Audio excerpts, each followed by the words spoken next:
بونسوار على كل صحابي وحبايبي. فيديو النهارده فيديو مهم جدا، في كلام كتير، في تفاصيل كتيرة، في أحداث كتيرة. عايزين نكشف لبعض ونفهم اللي بيدور حوالينا، ايه اللي هيحصل اليومين الجايين في الأهلي وفي الزمالك، نبقى احنا نحاول نتابعه من بدري.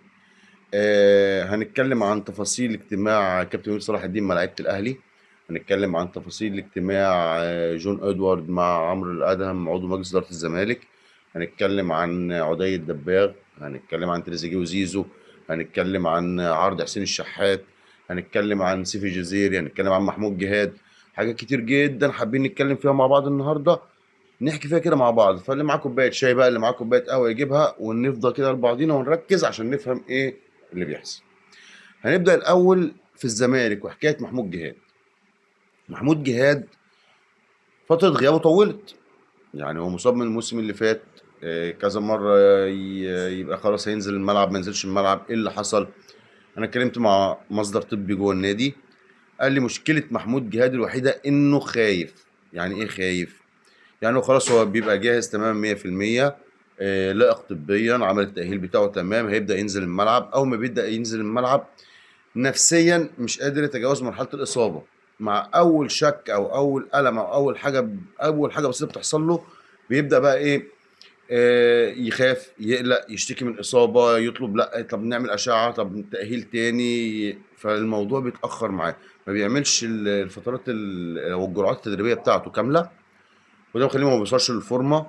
غير ان هو مش بيتجدد الاصابه، هو بيشتكي من الام بسيطه، بيشتكي كل ما بينزل الملعب من حاجات بسيطه.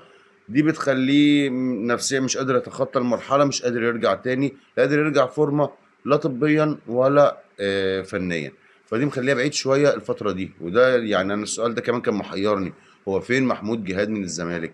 موضوع عمر فرج، انا كنت اتكلمت عليه في فيديو تقريبا اول امبارح يوم ماتش الزمالك والمصري. اتكلمت ان عمر فرج الزمالك بيتعامل معاه معامله الزمالك هيخسر فيها، مفيش حد يخسر فيها غير الزمالك. انت اللعيب ده استقريت انت تسوقه، ومش عايزه معاك في القايمه، او مش عايزه معاك في الفرقه فنيا، مش محتاجه. وده حاولت تسوقه في بدايه الموسم وما عرفتش. طيب اركنه بره السكور، يبقى من هنا ليناير ما لعبش ولا ماتش، ولا عمل ولا اسيست، ولا جاب جون ولا جون. طب هسوق فيه ايه في يناير؟ يعني الفرقه اللي هتبص عليه، او المدرب اللي هيبص عليه، هيبص عليه على اي، على اساس ايه؟ لعيب ما لعبش اخر 3 شهور، ما لعبش اخر 6 شهور، ما لعبش اخر نص موسم، ما لعبش. طب انت بتدفع له مرتب بالدولار؟ ما بتلعبوش، مش هتعرف تسوقه، قيمته التسويقيه هتقل، هتخسر فيه لما تيجي تبيعه، هيطلب مستحقاته متاخره. يبقى كل التعامل ده خطأ، والزمالك اللي بيخسر. طيب لو شارك هيسد في، يعني خليه احتياطي لعدي الدباغ، احتياطي معاك على الدكه هتحتاجه في وقت من الاوقات. يعني انت مستبعده تماما من الحسابات. ليه؟ يعني مش معقول هيكون زيرو.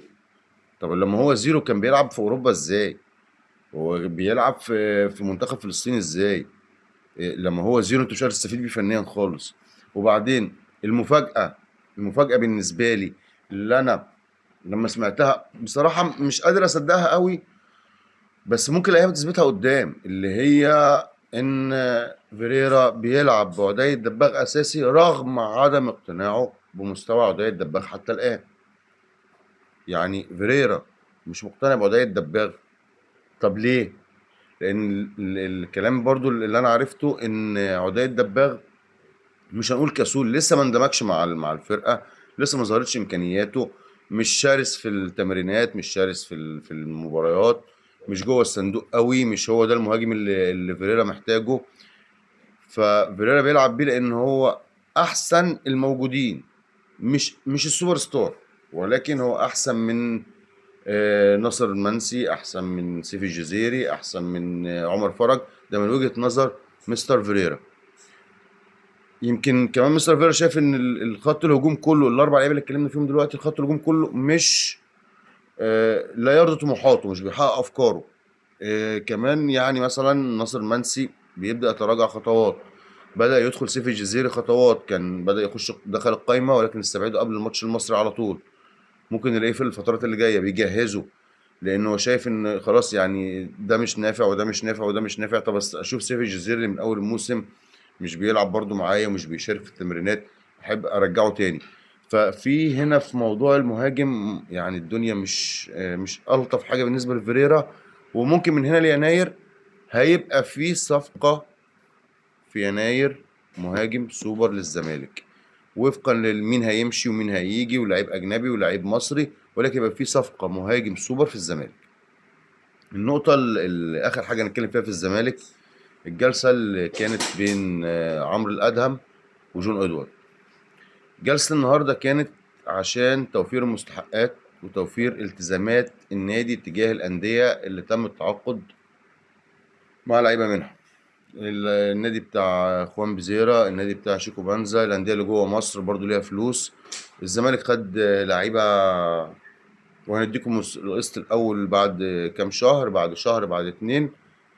جون ادوارد ادى وعود للانديه بناء على وعود اخدها من اداره النادي، هنوفر لك الفلوس، هنوفر لك بادجت معين تصرف منه على الفرقه في الصفقات، وتصرف منه كمان في مستحقات اللعيبه والمصاريف الشهريه والالتزامات الشهريه بتاعه الفرقه. جون ادوارد بدأ يتحرك على الاساس ده. فين الوعود؟ مفيش وعود، بلح خلاص. مش اللعيبه جت والموسم بدأ، يلا بينا. نفس السياسه. عشان كده جون ادوارد لو تشوف في ماتش المصري شايل الهم، بيدور هيجيب فلوس منين، هيجيب فلوس الانديه اللي عايزه دي منين، بدل ما يروح يشتكوا للفيفا. ما هو خد بالك، جمهور الزمالك، وكلام موجه لجمهور الزمالك موجه لجون ادوارد شخصيا، لو ما الانديه اشتكتك في الفيفا اللي انت جبت منها لعيبه الموسم ده، انت ما غيرتش حاجه بقى، لا صوره ذهنيه ولا سيستم جديد. وما خلاص، ما هو ده كان بيحصل الموسم اللي فات واللي قبله. بتجيب لعيبه، فين المستحقات؟ مفيش. طب الانديه فين المستحقات؟ مفيش. يلا نطلع على الفيفا. جون ادوارد جاي عشان يحل المشكله دي. لو ما حلش المشكله دي ايه اللي هيحصل؟ ما اعتقدش بقى، يبقى انت ما عملتش جديد. دي وجهه نظري. نطلع من الزمالك ونروح على الاهلي وعلى تفاصيل اجتماع كابتن وليد صلاح الدين مع لعيبه الاهلي النهارده. اجتماع اهم عنوان فيه تهديد ووعيد وتجميد وتحذير وكل حاجه، كل اللي عايز تقوله قوله. خصم مستحقات عن الفتره اللي فاتت، عن النتائج، عن المستوى، عن الانانيه، عن التعالي في الملعب، عن عدم تعاون اللعيبه مع بعضها، عن حاجات كتير جدا ملخصها في مبالغ اتخصمت من اللعيبه الفتره اللي فاتت، مع تجميد مستحقات. يعني انت كده كده مش تاخد فلوس لحد ما النتائج ترجع والمستوى يرجع والاهلي يرجع. والفلوس دي لما هترجع بناء على المستوى اللي هيرجع هترجع ناقصه، عشان نبقى متفقين. يعني مفيش حاجه اسمها الخصومات دي هتتشال، مش هتتشال. الحاجه الاهم والنقطه الاهم، اللاعب اللي هيستمر على نفس المستوى والاداء الفني جوه الملعب وبره الملعب، والمستوى اللي نقدر نقول ايه الشخصيه، التعامل مع زمايله، مع الجمهور، مع المنظومه كلها، مش هيلاقي نفسه مكان جوه الفرقه، هيبقى تجميد كمان من المشاركه.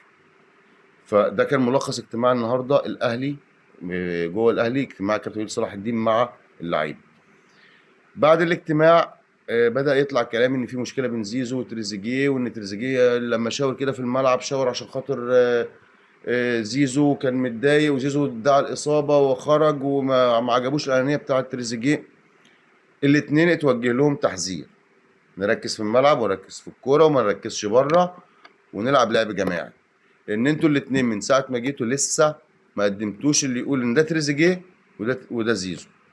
ولكن لما حاولت اتاكد من الموضوع بتاع هل في مشكله بينهم فعلا ولا لا، هل حصل مشكله بينهم في الملعب ولا لا، اتقال لي كذا روايه، ولكن التشابه بين الروايات كلها ان زيزو فعلا كان مصاب قبل الماتش، اتصاب واتجددت الاصابه وما قدرش يكمل. وتريزيجيه عمل الحركه دي للجمهور، للي بينتقدوه، سواء بقى اعلام، جمهور، زمايله، محللين. هو كان بيوجه رساله للكل، انما بين زيزو وتريزيجيه مفيش حاجه مباشره. اخر حاجه نتكلم فيها خالص في الاهلي بقى، عرض حسين الشحات. حسين الشحات على تفاوض مع نادي اماراتي، شبه اتفق معاه اعاره في يناير بنيه البيع نهايه الموسم. هيشوف الدنيا ماشيه ازاي من يناير لنهايه الموسم. لا مشواره كويس ومكمل، هيكمل. لا مشوار مش كويس، هيرجع الاهلي ويبدا يشوف العروض تاني اللي جايه له. ودي النهايه بتاعه حسين الشحات في الاهلي. هو حاسس ان هو خارج حسابات كل الاجهزه الفنيه، سواء ريبيرو او كابتن عماد النحاس لما مستلم دلوقتي. فالموضوع بالنسبه له هو خلاص، هو دلوقتي شبه استقر ان هو في يناير الجاي بنسبه 90% حسين الشحات في الدوري الاماراتي. شكرا ليكم.